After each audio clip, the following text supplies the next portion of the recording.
Bonjour, vous avez vu, c'est fait. Les 3 oliviers sont plantés en communauté française, en Wallonie et à Bruxelles. Reste à voir maintenant s'ils vont prendre racine et surtout s'ils porteront de beaux fruits.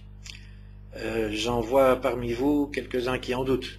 Eh ben, moi aussi, je suis un peu sceptique, mais c'est ma nature, vous savez. Et puis, je vais vous dire, je suis aussi de ceux qui pensent qu'après avoir été 21 ans sans discontinuer dans tous les gouvernements qui se sont succédés depuis 1988, le Parti socialiste aurait tout aussi bien pu s'offrir une petite cure d'opposition.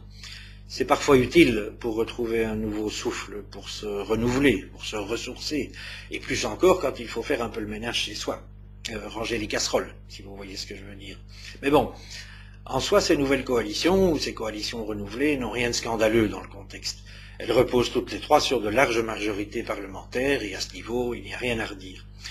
Rien à redire, sauf que, après tout, rien ne prouve que ces 3 gouvernements, dont on ne connaît pas encore les membres, sont bien ceux que l'électeur aurait choisis s'il avait pu le faire. Mais c'est comme ça dans un régime parlementaire. On élit des députés proposés par les partis, et puis ce sont les partis qui choisissent les gouvernements. Mieux même, dans ce cas-ci, le choix a été fait par les 2 plus petits des 4 partis en lice. Ils ne pouvaient pas en aller autrement, puisque les 2 grands, le PS et le MR, avaient décidé qu'ils ne voulaient plus gouverner ensemble. Les écologistes et le CDH devenaient ainsi les maîtres du jeu, et ils ont usé de leurs nouvelles prérogatives entre le PS et le MR, et ils ont choisi le PS. C'est comme ça dans un régime parlementaire. C'est comme ça, mais à mon avis, c'est pas tout à fait optimal. Est-ce que nos voix sont vraiment comme des points qu'on peut s'échanger à sa guise? Dans un régime parlementaire, oui. Mais il y a d'autres façons de faire. Il y a des systèmes présidentiels. En France, mais surtout aux États-Unis, les citoyens élisent aussi un parlement. Mais en plus, ils ont le droit bien plus significatif de désigner celui qui va diriger le pays, le président. En Belgique, on n'a jamais pensé à faire comme ça parce que nous avons un roi et qu'en théorie, c'est lui le chef de l'État.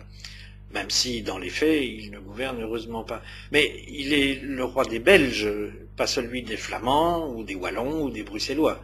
Aucune coutume, aucune tradition ne s'oppose donc à ce que l'on élise les ministres-présidents de chaque région ou communauté au suffrage universel direct, comme en France ou comme aux États-Unis. C'est un peu révolutionnaire comme idée, mais je pense qu'on devrait y réfléchir. J'ai en tout cas commencé à le faire, j'ai à réunir un groupe Facebook à ce propos. Il y a déjà plus de 130 personnes qui en sont membres, et si vous voulez nous y rejoindre, vous êtes les bienvenus. À la semaine prochaine.